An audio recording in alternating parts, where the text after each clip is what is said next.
बच्चों, good morning. बेटा हम 7 चैप्टर कर रहे थे डिफरेंशिएशन वाला। डिफरेंशिएशन में जो हमने आइलेट वर्ड पढ़ा था, आइलेट, ये जो आपके 5 टाइप के फंक्शन थे ना, इन सभी का हम डेरिवेटिव 7.1 से लेके और 7.4 तक कर चुके। 7.4 आपकी कंप्लीट हो गई। यानी कि अलजेब्रिक फंक्शन का डेरिवेटिव कैसे करते हैं, ट्रिग्नोमेट्री का कैसे करते हैं, इनवर्स ट्रिग्नोमेट्री कैसे करते हैं, लॉगरिथमिक कैसे करते हैं और एक्सपोनेंशियल कैसे करते हैं। अगर ये 4 एक्सरसाइज आप अच्छे से कर लेते हो तो आपको किसी भी टाइप के फंक्शन के डेरिवेटिव में कोई प्रॉब्लम नहीं आएगी। अब इससे आगे आपकी जो 6 या 7 एक्सरसाइज रहती हैं, उन एक्सरसाइज में डेरिवेटिव हम यही पढ़ेंगे, कोई नया फॉर्मूला नहीं पढ़ेंगे। लेकिन जैसे क्या है, रिजल्ट शो दैट का आ गया, जो भी उसने दे दिया अभी dy बाई dx ये आना चाहिए। सिर्फ हमारे डेरिवेटिव के रूल वही रहेंगे, फंक्शंस इनके अलावा कोई नया यूज नहीं होगा। सिर्फ आपका यूँ है कि भी स्टेटमेंट हर बार चेंज हो जाएगी, dy by dx prove that they दिया या कोई और इक्वेशन दे दी जाएगी, जिसके अकॉर्डिंग हमें क्या निकालना होगा, डेरिवेटिव। अब देखो बेटा 7.5 जो एक्सरसाइज है 7.5, और इसमें 8-10 क्वेश्चन तो बहुत ही इंपॉर्टेंट है। फंक्शन की 2 टाइप होती हैं, एक होता है एक्सप्लिसिट फंक्शन और एक होता है इम्प्लिसिट फंक्शन। देखो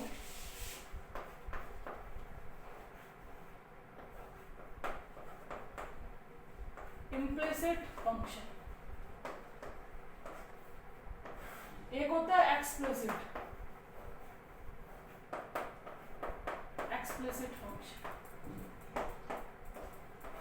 ये भी फंक्शन की टाइप थी, लेकिन ये होता है फंक्शन को रिप्रेजेंट करना, लिखने के तरीके की बात हो रही है कि 2 तरह से लिखा जाता है, एक इम्प्लिसिट फॉर्म में और एक एक्सप्लिसिट फॉर्म में। हमने जो 7.1 से लेके 7.4 तक जो एक्सरसाइज पढ़ी ना, उन सभी में हमारा जो फंक्शन था वो किस फॉर्म में लिख रहे थे, हम एक्सप्लिसिट फॉर्म में लिख रहे थे। क्या मतलब होता है एक्सप्लिसिट का, कि आपको यूं कह रहा था ये की पावर x प्लस में एक्स स्क्वायर अपॉन में 10x प्लस में 1 है, डेरिवेटिव करो, यानी कि हम क्या कहते थे, इसको y के इक्वल ले लेते थे और डेरिवेटिव करते थे। यानी कि जब हमारा जो फंक्शन है वो y इक्वल टू लिखा जाए, ये जो टर्म है ना, ये कंप्लीटली या तो x में हो या फिर किस में हो, कांस्टेंट हो। यानी कि जो y है ना, y वो x की फॉर्म में एक्सप्रेस किया हुआ है, तो वो होती है एक्सप्लिसिट फॉर्म। मतलब y का इधर कोई काम नहीं था। आपने जितने भी क्वेश्चन किए चारों एक्सरसाइज के अंदर, x की फॉर्म हर बार चेंज होती रही, लेकिन y का सिर्फ इतना ही था, y का डेरिवेटिव क्या होता है, dy बाई dx, बस खत्म। इसके अलावा राइट साइड में हमें कहीं भी y नजर नहीं आया। ये थी आपकी एक्सप्लिसिट फॉर्म। लेकिन जो इम्प्लिसिट फॉर्म होती है ना, इम्प्लिसिट फॉर्म के अंदर y इस तरह से x की फॉर्म में एक्सप्रेस नहीं होगा। अब जिस तरह से आप x किसी की पावर में आ रहा था, x एंगल में आ रहा था, रूट एक्स स्क्वायर प्लस 1 आ रहा था, तो इस अब हमारे पास जो y जो है ना, y की टर्म्स भी ऐसे ही किसी के एंगल में, पावर में, अंडर द रूट में, इस तरह से आनी शुरू हो जाएंगी। यानी कि y जब x की फॉर्म में इस तरह से एक्सप्रेस नहीं किया जाएगा तो वो होती है इम्प्लिसिट फॉर्म। यानी कि अब आपके x और y दोनों मिक्स होके आना शुरू हो जाएंगे। एक बार इधर देखो, जैसे मैं ये लिखूं एक्स स्क्वायर प्लस में वाई स्क्वायर प्लस में 2xy इक्वल टू 1, क्या तुम इस फंक्शन को ऐसे y इक्वल टू एक्सप्रेस कर सकते हो? नहीं कर सकते। मतलब क्या है कि हमें ये जो फॉर्म है ना, ये इम्प्लिसिट फॉर्म है, यहाँ पे तो y था ही नहीं, सिर्फ हम अपनी तरफ से y लगाते थे या हम इसको f ऑफ x लिखते थे। लेकिन आप ध्यान देखो x और y आपका मिक्स होके आना शुरू हो गया, y की 2 पावर में भी आ रहा है, y x की मल्टीप्लाई में भी आ रहा है, तो ये होती है इम्प्लिसिट फॉर्म। अब इसमें मेनली एक ही गलती करते बच्चे। देखो बेटा, यहाँ पे आपको फंक्शन दिया जाता था और डेरिवेटिव करने के लिए कहते थे, तो कोई इक्वलिटी इसके पास नहीं थी, इसलिए हम अपनी तरफ से कहते थे y इक्वल टू। लेकिन जो इम्प्लिसिट फंक्शन होता है ना, उसके पास खुद के पास हमेशा इक्वलिटी मिलेगी। यानी कि आप अपनी तरफ से ये नहीं कहोगे y इक्वल टू, आपका बिल्कुल गलत हो जाएगा। जो dy बाई dx है ना, वो आपका इसके अंदर जो y दे रखा है ना, वहीं से निकलेगा। आप इसको y इक्वल टू नहीं लिख सकते। इक्वलिटी इसके पास खुद है, एक और इक्वल साइन लगाने का कोई मीनिंग नहीं है। यानी कि जो फंक्शन दिया हम उसका डेरिवेटिव करना शुरू कर देंगे, जो पीछे पड़ा हम उसी रूल से करना शुरू करेंगे, लेकिन अब आप इसको y इक्वल टू नहीं लिखोगे, जो दिया उसमें बोथ साइड डेरिवेटिव करना शुरू कर दो। देखो बेटा जैसे ये दे दे और क्या लिखे, फाइंड dy बाई dx, पूछेगा आपसे वही dy बाई dx, लेकिन ये फंक्शन कैसा है, इम्प्लिसिट। अगर हम अब इसका डेरिवेटिव कर रहे हैं तो जो हमने पीछे पढ़ रखा है ना, सारे के सारे रूल बिल्कुल सेम है। इधर देखो आपको क्या लिखना है कि हम डिफरेंशिएट कर रहे हैं, बोथ साइड कर रहे हैं विद रिस्पेक्ट टू x। वहां पर भी बोथ साइड करते थे, लेकिन वहां पे जो लेफ्ट हैंड साइड थे वो हम अपनी तरफ से लगाते थे y इक्वल टू, या कई बार उसको क्या कर देते थे f ऑफ x, लेकिन ये खुद इसके पास y की टर्म है, dy बाई dx आपका सोल्व होके आ जाएगा। सुनो इधर, ये बताओ x स्क्वायर का डेरिवेटिव क्या लिखते थे, 2x, अब भी हम वही लिखेंगे, हमने पावर आके दे दी। अब y चाहे किसी पावर में है, जो रूल आप x के लिए लागू करते थे ना, वही रूल अब आपको y के लिए लगाना है। बस एक बात का ध्यान रखना है, उस क्वेश्चन से पहले थोड़ा और सुनो। अगर आपसे यूं कहा जाता है y स्क्वायर का डेरिवेटिव बताओ, तो क्या लिखोगे तुम, पहले पावर का 2 आगे क्या बढ़ेगा 2y। अगर तुम्हें x स्क्वायर का करने के लिए कहते हैं, तुम यूं करते हो 2x कहते हो या नहीं, यहां तक पावर का डेरिवेटिव होता है, तुम उसके बाद उसके बेस का डेरिवेटिव करते हो, लेकिन बेस x है और x का डेरिवेटिव 1 होता है, तो मेंशन करने की जरूरत नहीं है। लेकिन तुम अगर y स्क्वायर का डेरिवेटिव करोगे, पता है क्या लिखोगे, 2y, यहां तक पावर का डेरिवेटिव किया, इनटू में इसके बेस की बारी आई और बेस y है, और y का डेरिवेटिव क्या लिखा जाता है, dy by dx। x square का डेरिवेटिव तो 2x है, लेकिन y स्क्वायर का डेरिवेटिव क्या आएगा, 2y इनटू में dy बाई dx। x वाले सारे रूल लगेंगे, लेकिन बेस का, पावर का, इन सब का जैसे करना है करो, एंगल का करना है करो, लेकिन जैसे y के डेरिवेटिव की बात आएगी ना, तो हम क्या लिखेंगे, dy बाई dx। अगर आपसे यूं कहा जाए sin y का डेरिवेटिव बताओ, तो y को बाद में देखेंगे, पहले हमें sin नजर आया, ट्रिग्नोमेट्री का डेरिवेटिव हम पढ़ चुके हैं। अब sin का डेरिवेटिव क्या होता है, cos। एक बार जो एंगल होता है वो आपको एज इट इज लिखना पड़ेगा। उसके बाद हम फंक्शन से आगे जब हम एंगल में गए ना, तो एंगल में क्या नजर आया आपको, y। अब हम y का डेरिवेटिव करेंगे, तो y का डेरिवेटिव क्या होता है, dy बाई dx। तो sin y का डेरिवेटिव क्या आएगा, cos y इनटू में dy बाई dx। जबकि sin x अगर यहाँ पे होता, तो sin x का डेरिवेटिव क्या होता, cos x। समझ रहे हो या नहीं, सारा वैसे ही ट्रीट करना है, पहले पावर, फंक्शन, एंगल जो भी है, लेकिन जैसे ही बात y पे आके टिकेगी ना, तो आपको y का क्या लिखना पड़ेगा, dy बाई dx। अब वो क्वेश्चन देखो, एक इम्प्लिसिट फंक्शन आपको दिया गया, x square plus Y square plus 2xy equal to 1, U कह रहे dy बाई dx निकालो, तो सबसे पहले हमने x स्क्वायर का किया, 2x हो गया। अब तुम बताओ, y स्क्वायर में पहले पावर का कर दिया 2y, जब बेस का करने लगे तो y का क्या हो जाएगा, dy बाई dx प्लस ये 2 मैंने लिख दिया। अब जो x इंटू वाई है ना, x भी वेरिएबल और y भी वेरिएबल, और दो टर्म अगर प्रोडक्ट में आती हैं तो u इंटू वी फॉर्मूला लगाते थे, यानी यहाँ पर भी लगाना पड़ेगा। हम x इंटू वाई के डेरिवेटिव में u इंटू वी फॉर्मूला लगा रहे हैं। अब देखो उस u इंटू वी फॉर्मूले में क्या, आपने u बाहर ले लिया x, v का काम कौन कर रहा है, y, u as it is derivative of v, तो y का डेरिवेटिव क्या लिखूं, dy बाई dx, प्लस में v एज इट इज यानी कि y और डेरिवेटिव ऑफ u, और u का काम कौन कर रहा है, x, और x का डेरिवेटिव क्या होता है 1, तो उसको मेंशन मत करो, इक्वल टू, क्योंकि हम डेरिवेटिव कर रहे हैं बोथ साइड। अब राइट साइड में क्या है 1, और 1 है क्या है कांस्टेंट, और कांस्टेंट का डेरिवेटिव क्या होता है 0। अब तुम ये कहोगे मैडम यहाँ तो दो जगह dy बाई dx आ गया, तो कोई बात नहीं, हमें dy बाई dx निकालना है, हम dy बाई dx की टर्म्स को क्या कर लेंगे, इकट्ठा कर लेंगे। देखो बेटा, अगर आप यहाँ से हर जगह से 2 कॉमन लेना चाहो तो ले सकते हो, हमने 2 कॉमन ले लिया और कॉमन लेके उसको राइट साइड भेज दिया, तो 0/2 आपका क्या हो जाएगा 0। उसके बाद देखो x प्लस में y dy by dx plus में x into dy by dx है, प्लस में y इक्वल टू 0। क्या करना तुम, जिन दो टर्म्स के साथ dy बाई डी एक्स है उन दोनों में से dy by D x common ले लो, और जिन टर्म्स के पास dy बाई डी एक्स नहीं था उनको हमने कहाँ भेज दिया, राइट साइड में, और उसके बाद लेफ्ट हैंड साइड में सिर्फ dy बाई डी एक्स रख लो। तो जब ये y प्लस एक्स यहाँ डिवाइड में भेजेंगे, मैंने ऊपर से माइनस कॉमन ले लिया, x प्लस वाई बन गया, इसके डिवाइड में भी क्या आया, x प्लस में y, वो x प्लस वाई से x प्लस वाई कैंसिल हो गया, तो क्या बचा -1, यानी कि हमारा derivative dy by D x कितना आ गया, -1। ये कैंसिल होता है नहीं होता है हमें इससे कोई प्रॉब्लम नहीं है, जो भी आएगा वो आपका क्या होगा, dy बाई डी एक्स। एक बार फिर सुनो बेटा, इम्प्लिसिट फंक्शन पढ़ रहे हैं हम, जब आपके x और y के टर्म मिक्स होके आने शुरू हो जाएंगी तो वहां पर y की पावर है तो पावर का करो, एंगल है तो एंगल का करो, फंक्शन है तो फंक्शन का करो।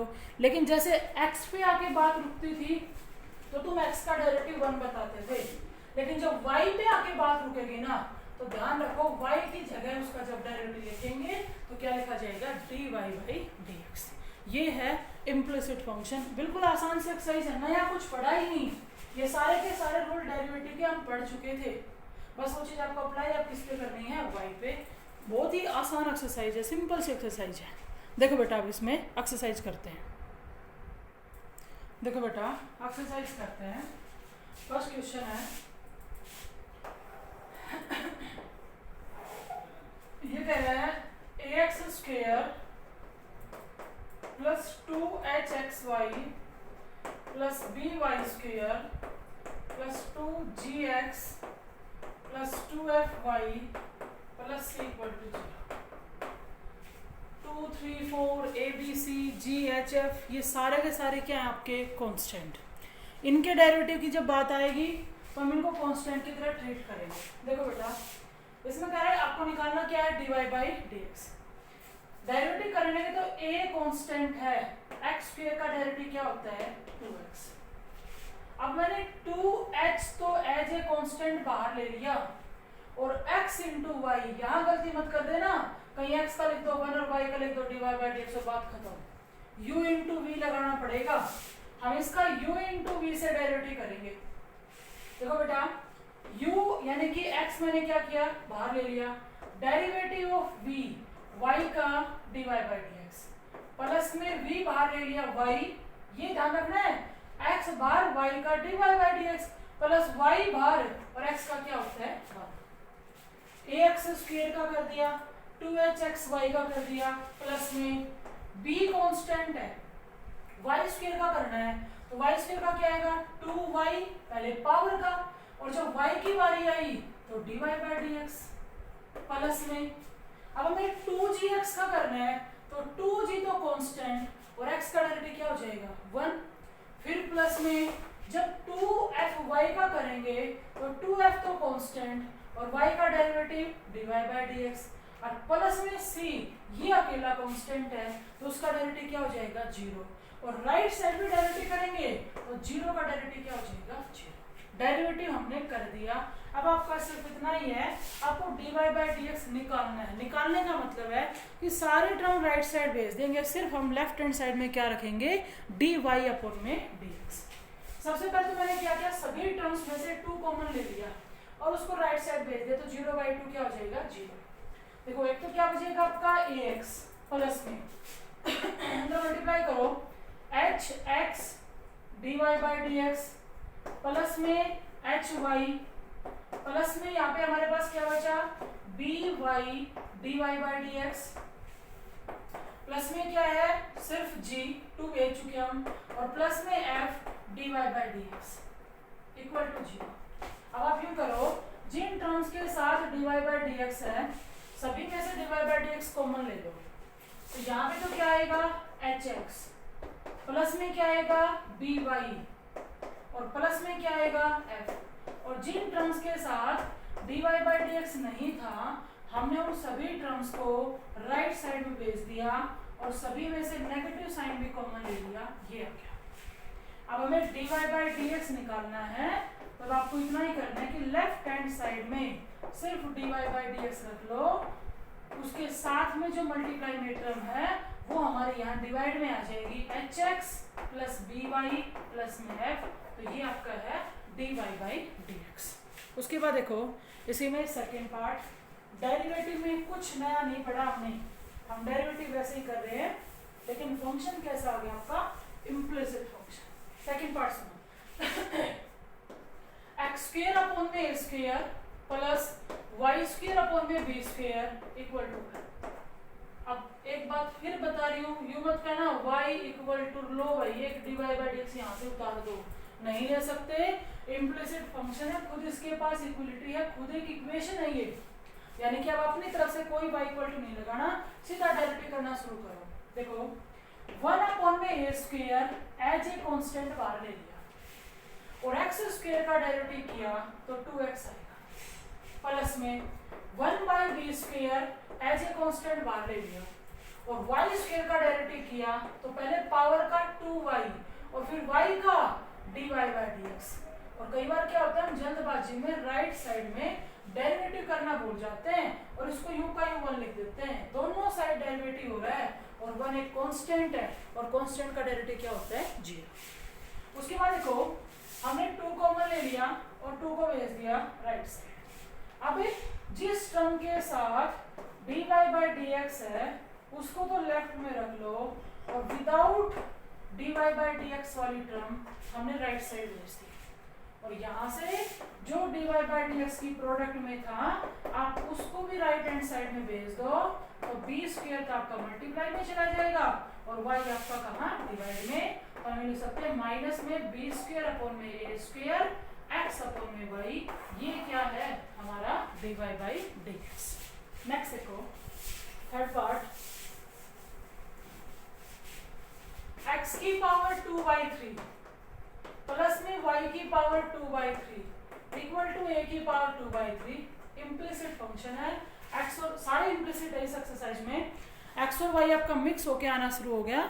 हमें क्या करना है यहाँ पे, डेरिवेटिव करो भी। जब x की पावर 2/3 का करोगे तो 2/3 आगे, x की पावर 2/3 माइनस 1 तो माइनस 1/3 बच गया। यहाँ तक इसकी पावर का इनटू में जब इसके बेस का करोगे तो वो क्या हो जाएगा, 1, उसको मेंशन करने की जरूरत नहीं है। प्लस में जब इसका करें तो पहले इसकी पावर की बारी है 2/3 आगे, y की पावर माइनस 1/3 और जब इसके बेस का करेंगे तो y बेस है और y का डेरिवेटिव तो dy बाई dx होता है। और डेरिवेटिव राइट साइड भी करना है और a कांस्टेंट है तो चाहे उसकी कितनी पावर हो, कांस्टेंट का डेरिवेटिव क्या होता है, 0। और अब मेरे ख्याल में इससे आगे आप कर सकते हो, आपको लेफ्ट साइड में सिर्फ dy बाई dx रखना है। तो पहले तो हमने 2/3 क्या कर दिया, कॉमन ले लिया। y की पावर माइनस 1/3 है, अगर तुम पावर को पॉजिटिव बनाना चाहो तो 1 बाई y की पावर 1/3 लिख सकते हैं, ये dy बाई dx। इस टर्म को हम इधर लेके आए तो माइनस में आ गई और पावर को पॉजिटिव बनाने के लिए मैंने यहाँ नीचे लिख दिया। इस टर्म को अगर हम राइट साइड भेज रहे हैं तो y की पावर 1/3 आपका डिवाइड से कहाँ जाएगा, मल्टीप्लाई में, तो ये है आपका dy बाई dx। नेक्स्ट देखो अगला पार्ट, x क्यूब प्लस में y cube equal to 3axy। तो x क्यूब का क्या आएगा, 3x स्क्वायर, y क्यूब का क्या आएगा, 3y स्क्वायर और y का dy by dx equal to 3 as a constant बाहर और x इंटू वाई में क्या लगाएंगे, u इंटू v। तो x बार y का dy बाई dx प्लस में y बार x का 1। और अब मेरे ख्याल में आगे आप कर दोगे, दोनों साइड से 3 कॉमन लो कैंसिल हो जाएगा। dy बाई dx की जो टर्म है ना वो सारी आपकी एक साइड कर लो। देखो भाई हमने 3 कॉमन लेके कैंसिल कर दिया। उसके बाद ax dy बाई dx हम लेफ्ट साइड ले जा रहे हैं तो y स्क्वायर के माइनस में ax आ जाएगा और dy बाई dx ले लेंगे हम कॉमन। राइट साइड आपका क्या बचा था, ay और उसके माइनस में क्या आएगा, x स्क्वायर। और अब इस टर्म को इसके डिवाइड में भेज देंगे। नेक्स्ट देखो x इंटू में y cube minus y into में x क्यूब इक्वल टू क्या है, x। डेरिवेटिव करना है तो यहाँ दो फंक्शन प्रोडक्ट में है, यहाँ भी u इंटू v लगेगा और यहाँ भी u इंटू v। करो derivative, u as it is means x, derivative of v तो पहले पावर का होगा 3y स्क्वायर और y का क्या होगा, dy बाई dx प्लस में v as it is y cube और डेरिवेटिव ऑफ u तो x का क्या हो जाएगा, 1। फिर आगे आए माइनस, यहाँ लगाओ u इंटू v, ब्रैकेट लगा लेना बेटा, अगर बाहर माइनस साइन है तो u हमने बाहर ले लिया derivative of v x cube का 3x स्क्वायर प्लस में v हमने बाहर ले लिया डेरिवेटिव ऑफ u y का क्या हो जाएगा dy बाई dx। और एक बात आपको ध्यान रखना है राइट साइड में हम डेरिवेटिव कर रहे हैं और अब राइट साइड x है तो x का डेरिवेटिव क्या हो जाएगा 1। यहाँ से dy बाई dx की टर्म इकट्ठी करके उनमें से dy बाई dx कॉमन लेंगे और बाकी सभी टर्म्स को राइट साइड भेज देंगे तो ये आएगा आपको इसका डेरिवेटिव। उसके बाद देखो बेटा नेक्स्ट जो है कर सकते हो आप एक्स स्क्वायर वाई प्लस में y square x equal to a square, यहाँ यू इंटू वी यहाँ यू इंटू वी, बस इसका ध्यान रख लेना ए स्क्वायर का क्या हो जाएगा 0 कर लेना आप ये। इसे नेक्स्ट पार्ट समझो एक्स स्क्वायर प्लस में वाई स्क्वायर का स्क्वायर है और इक्वल टू है a square x square minus b square y square. तो यहाँ पहले पावर का 2 आगे x square plus Y square की पावर बच गई 1, जब इसके बेस की बारी आएगी तो एक्स स्क्वायर का 2x और वाई स्क्वायर का 2y, y का dy by dx। Right side आए तो ए स्क्वायर कांस्टेंट एक्स स्क्वायर का क्या हो जाएगा 2x माइनस में बी स्क्वायर कांस्टेंट और वाई स्क्वायर का क्या हो जाएगा 2y और y का फिर dy बाई dx। यहाँ से dy बाई dx की टर्म इकट्ठी करके सोल्व करना है। इसे नेक्स्ट जो पार्ट है उसमें यहाँ माइनस का साइन है 2 आगे लेंगे पावर 1 बच जाएगी। राइट साइड में जब करो तो x इंटू वाई में क्या लगा देना u इंटू वी। तो ये था आपका क्वेश्चन नंबर फर्स्ट।